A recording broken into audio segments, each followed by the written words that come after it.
शहर में गरबों और जागरणों की धूम के बीच चोरों के हौसले भी चरम पर हैं। शहर के पंचशील इलाके के राजीव मार्ग पर रहने वाली सुशीला मुदगल, जो पिछले कुछ दिनों से शहर से बाहर है, के मकान को अज्ञात चोरों ने निशाना बनाकर 12,000 रुपए नकदी सहित सोने चांदी के आभूषणों पर हाथ साफ कर दिया। मुदगल के मकान के पास ही रहने वाले उनके भाई हरिओम शर्मा ने सुबह जब मकान के ताले टूटे देखे तो किशनगंज थाना पुलिस को चोरी की सूचना दी। हरिओम ने बताया कि मकान के मुख्य द्वार के ताले तोड़कर चोर अंदर घुसे और अलमारी में रखी एक सोने की अंगूठी, 2 चांदी की पायजेब, 6 नथ और लक्ष्मी गणेश की मूर्ति सहित 12,000 रुपए चुरा लिए हैं। हरिओम के अनुसार उनकी बहन सुशीला मुदगल के घर लौटने के बाद चोरी गए सामान का सही आकलन हो पाएगा। फिलहाल पुलिस अज्ञात चोरों की तलाश में जुट गई है। कल रात को ऐसा लग रहा है शायद कुछ चोरों ने यहाँ पे वारदात की है। सुबह टेलीफोन से पड़ोसी से मालूम पड़ा हमको कि रात को ऐसे यहाँ ताले तोड़ लिए गए और मकान की स्थिति आप देख ही रहे हैं, भी सारा सामान ऐसा पड़ा है। तो मेनली उन्होंने खाली गोल्ड और सिल्वर या तो थोड़ा नगद था 12,000 करीब जो उनको मिला वो सब ले गए। उसके अलावा घर का और कोई सामान ऐसा कोई गया नहीं है, वैसा प्रतीत हो रहा है। घटना का पता सुबह जब पड़ोसियों ने इधर आके देखा, वो न्यूज़पेपर वगैरह उठा के रख लेते हैं, जिससे वो देख रहे हैं तो उनको बाहर से ऐसा लगा कि शायद दरवाजा खुला हुआ है। उन्होंने जब अंदर आके देखा तो सब सामान फैला हुआ मिला, तो उन्होंने फोन पे मुझे इंटीमेट किया। हाँ, क्या क्या सामान गया?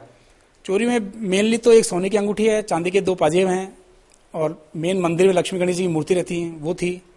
करीब 6 नोट पीस थी एक डिब्बी में, वो नहीं है। 12,000 करीब कैश था अलमारी में। वहीं आगरा गेट पर बुधवार को दिन दहाड़े एक चाय विक्रेता की दुकान के गल्ले से 15,000 रुपए चोरी हो गए। दुकान मालिक राजेंद्र ने बताया कि बुधवार सुबह आगरा गेट पर जाम लगा हुआ था। इस दरमियान वह लघुशंका के लिए पास के बाजार में गया था। लौटने पर पाया कि गल्ला खुला पड़ा है और उसमें रखे 15,000 रुपए गायब हैं। राजेंद्र ने पास के दुकानदारों को इसकी सूचना दी और सभी दुकानदारों ने सदर कोतवाली थाने में घटना की रिपोर्ट दर्ज करा दी। व्यापारियों का आरोप है कि पुलिस की मौजूदगी में आगरा गेट पर इससे पहले भी इसी तरह की वारदातें घट चुकी हैं, लेकिन पुलिस ऐसे मामलों में गंभीरता नहीं दिखाती, लिहाजा इस तरह की घटनाओं की पुनरावृत्ति होती रहती है। यहाँ बाजार में ट्रैफिक जाम वगैरह हो रखा था। जाम खुलाने के लिए खुला रहा था। जाम खुलाते हुए बाथरूम करने के लिए पास में गणेश मार्केट है, उसके अंदर बाथरूम करने गया। जब कोई आया अनजान व्यक्ति, दुकान गल्ले खोल के उसमें से 15,000 रुपये पड़े थे, वो लेके चले गए। पहले भी ऐसे आसपास में ऐसे पहले 2 दुकान छोड़ के लोहे की दुकान है, वहाँ से गल्ला उठा के लेके चले गए थे। पुलिस को रिपोर्ट लिखा दी है। पुलिस ने बोला भाई अनुसंधान जारी है, जाँच कर रहे हैं। लापरवाही एक तो यहाँ सारा ट्रैफिक जाम हो जाता है, कोई पुलिस कांस्टेबल वगैरह यहाँ रहते नहीं है। मतलब पुलिस की एक पूरी व्यवस्था होनी चाहिए, ट्रैफिक वाम की जाम रहता है। पहले 2 दफे चोरी हो चुकी है, मेरे यहाँ भी हो चुकी है, पड़ोस में भी हो चुकी है। शिकायत तो ट्रैफिक व्यवस्था पूरी सही नहीं है, यहाँ पे ट्रैफिक जाम हो जाता है सारा। यहाँ पे आए दिन तो एक तो ट्रैफिक जाम रहता है, पुलिस की कोई व्यवस्था नहीं है। पुलिस ने ऐसा वो कर रखा है कि कह रहे आवे तो कह रहे पुलिस वाले कह रहे इधर उधर देख दिखा के उसके बाद में आगे निकल जाते हैं। इधर का ट्रैफिक हटावे तो इधर ट्रैफिक, कम से कम 2-3 ट्रैफिक वाले तो यहाँ खड़े रहे।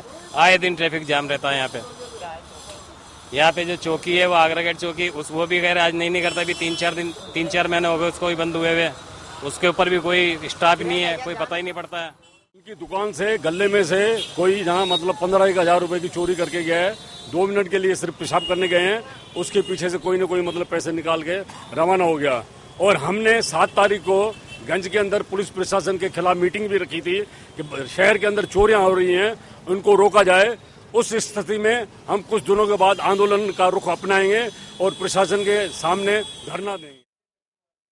इसी तरह चूड़ी बाजार में खरीदारी करने आई पलटन बाजार की 2 महिलाओं के पर्स से खरीदारी करते समय 2 लड़कियों ने बड़े शातिराना अंदाज में पर्स को काटकर 15,000 और 2,500 सहित एटीएम कार्ड चुरा लिया। पीड़ित महिला पूनम और काजल ने अपने साथ हुए इस घटनाक्रम की सूचना सदर कोतवाली थाने को दी। पुलिस ने मौका वारदात पर पहुंचकर लड़कियों की तलाशी की, लेकिन उन्हें कामयाबी नहीं मिली। भैया मैं पुरानी मंडी के ये चूड़ी बाजार की तरफ एक दुकान है, उस पर सूट वगैरह मिस मैंने है, उस पर गई थी। वहाँ सूट देख रहे थे हम, ये ट्राई कर रही थी मेरी ननद और मैं ना देख रही थी और मैं भी चेक कर रही थी हाँ कैसा है ये। तो 2 लड़कियां आई हुई थी उनकी दुकान पे, हमारे से 10 मिनट बाद में आई थी। 10 मिनट बाद आई तो उन्होंने भाई हमने पर्स रखा हुआ था, उन्होंने कब हमारे पर्स को फाड़ा कब करा और उन्होंने हमारे पैसे निकाल लिए। हम दुकानदार को बोले तो वो दुकानदार हम पे चढ़ने लग गया, वो मार कूट पे उतरने लग गया। और तो क्या। इसकी शिकायत करेगा पुलिस में? हाँ, हमने शिकायत की पुलिस के अंदर। दुकानदार के खिलाफ भी कुछ बोला क्या पुलिस? दुकानदार के खिलाफ बोला था तो दुकानदार सॉरी मांगने लग गया कि हमारी कोई गलती नहीं है। हम गए वहाँ पे और उन्होंने सूट्स वगैरह दिखाया हमें।